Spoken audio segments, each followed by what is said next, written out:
আমি মাঝে মধ্যে কলকাতায় রাত্রে থাকলে পিজি হসপিটাল, এসএসকেএম, মেডিকেল চলে যেতাম। লোক শুয়ে আছে, বসে আছে, কথা বলতাম, দাদা কোথায় বাড়ি?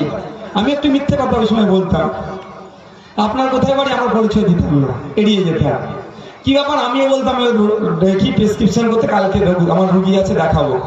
কিছু করার নেই, সত্যটা জানতে হবে। মাস্ক পরে নিতাম, মাথায় টুপিও থাকতো, দিতাম না, মানে বুঝতে পারবো না বলে। এখন ধরা পড়ে যায়, সিকিউরিটি থাকে তো, আর সিকিউরিটি আমাকে ছাড়তেও চায়।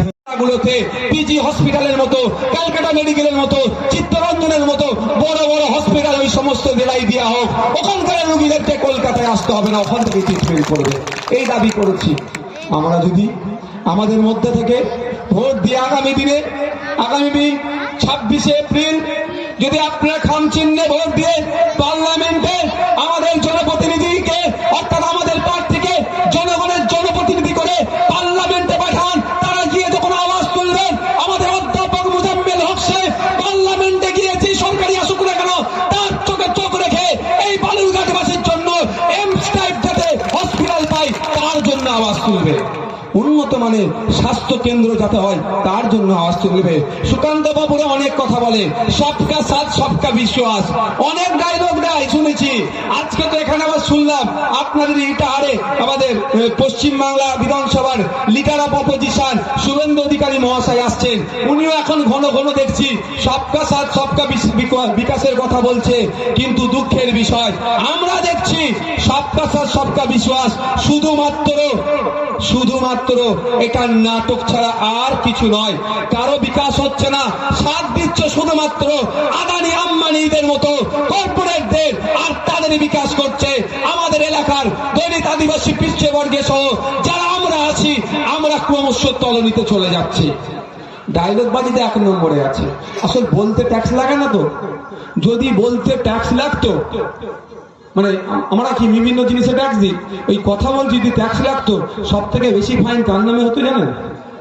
সব থেকে বেশি ট্যাক্স কে দিত জানেন? কে? মমতা দিদি তো দাদার পরে পরেই চলছে। সর্বপ্রথম ট্যাক্স দিত, বলেছিল নোটবন্দির সময় যদি সুফল না হয় আমি চৌরাস্তায় কি করব গলায়, যিনি বলেছিলেন তাকে বেশি ট্যাক্স দিত।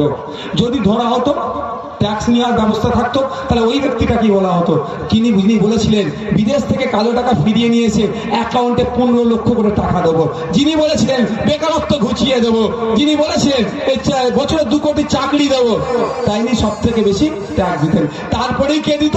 আমার রাজ্য ফার্স্ট থাকতো। যদি বলে রাজ্যের বেসিসে মুখ্যমন্ত্রীদের ট্যাক্সের ব্যাপারে যদি হতো, আমার রাজ্যের মাননীয় সর্বপ্রথম থাকতেন। ডবল চাকরি দেওয়ার কথা বলেছিল, কি হয়েছে? চাকরি দেখলেন, নাচকে দেখেছেন তো কি ঘটনা ঘটেছে? প্রায় 26,000 চাকরি বাতিল হয়েছে। এবার বলুন, এর মধ্যে তো অনেকেও তার মেধার ভিত্তিতে চাকরি পেয়েছিল। যদিও কোর্ট বলেছে 2016 ওএমআর শিটকে সামনে রেখে সেটাকে নিয়োগ হবে, কিন্তু এই কটা দিন যাদের যোগ্যতার ভিত্তিতে যারা চাকরি পেয়েছিল তারা কতটা লাঞ্ছিত হতে হবে। সবাই কি ভাববো আমরা? সবাই টাকা দিয়ে চাকরি করছে।